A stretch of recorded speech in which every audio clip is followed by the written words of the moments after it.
Doraemon সংকল্প করে যে নোবিতা বাড়ি আসলে সে তাকে পড়াশুনো করার জন্য চাপ দেবে, কিন্তু নোবিতা বাড়ি এসে সোজা বাড়ির কাজ করতে শুরু করে। সে ডোরেমনকে বলে যে তার টিচার বাড়িতে আসবে তার মার সাথে কথা বলতে, তাই সে অন্ততপক্ষে আজকের বাড়ির কাজটা করে রাখতে চাইছে।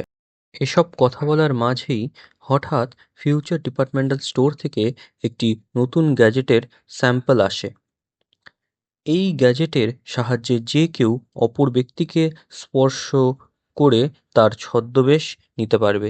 এই গ্যাজেট নিয়ে নোবিতা তার মায়ের ঘাড় মালিশ করার অছিলায় তার মাকে সেই গ্যাজেট স্পর্শ করে পালিয়ে যায় এবং মনের মধ্যে তার মায়ের কথা কল্পনা করে নিজেকে তার মায়ের মতো রূপ ধারণ করে। নোবিতার টিচার এসে ডাকলে নোবিতা তার মায়ের ছদ্মবেশে তার টিচারের সামনে আসে এবং ওনাকে উল্টোপাল্টা বুঝিয়ে বাড়ি থেকে ফেরত পাঠিয়ে দেন। নোবিতা তাড়াতাড়ি হোমওয়ার্ক শেষ করতে ডেকিসুগির বাড়িতে যেতে থাকে। সে পরিকল্পনা করে যে সে ডেকিসুগির ব্রেন নিলে খুব সহজেই এবং তাড়াতাড়ি তার কাজ হয়ে যাবে, কিন্তু রাস্তাতেই তার সঙ্গে দেখা হয়ে যায় এবং নোবিতা ডেকিসুগিকে স্পর্শ করে। এরপর নোবিতা ডেকিসুগির রূপ ধারণ করে। এরপরই নোবিতার সঙ্গে শিজুকার দেখা হয়ে যায়। নোবিতা এরপর শিজুকার বাড়ি যায় এবং তাকে বাড়ির কাজ অর্থাৎ হোম টাস্ক করতে সাহায্য করতে থাকে, কিন্তু হঠাৎ নোবিতার ছদ্মবেশ ধরা পড়তে গেলে ডোরেমন তাকে বাঁচিয়ে দেয়।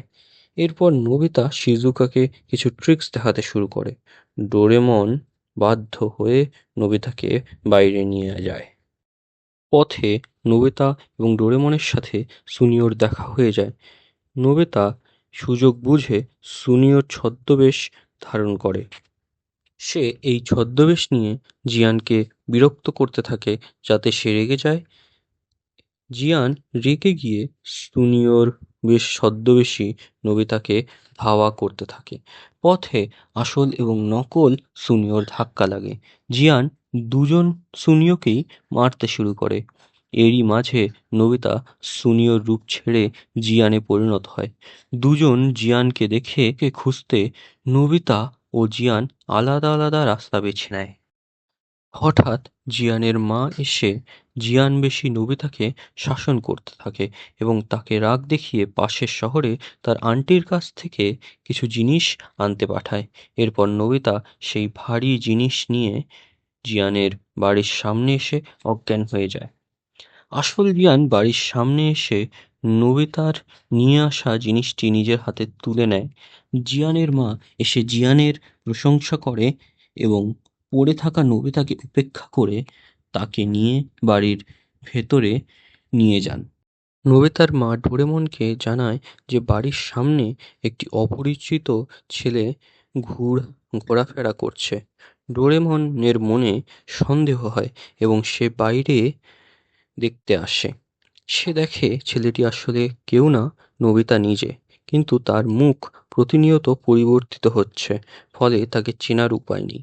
নোবিতা এরপর শিজুকা ও সুনিওর বাড়ি যায়, কিন্তু কেউ তাকে চিনতে পারে না। ডোরেমন জানায় নোবিতা যদি তার আঙুল থেকে গ্যাজেটটি খুলে ফেলে তবেই সব ঠিক হয়ে যাবে, কিন্তু সে এখনই নোবিতাকে কিছু বলবে না।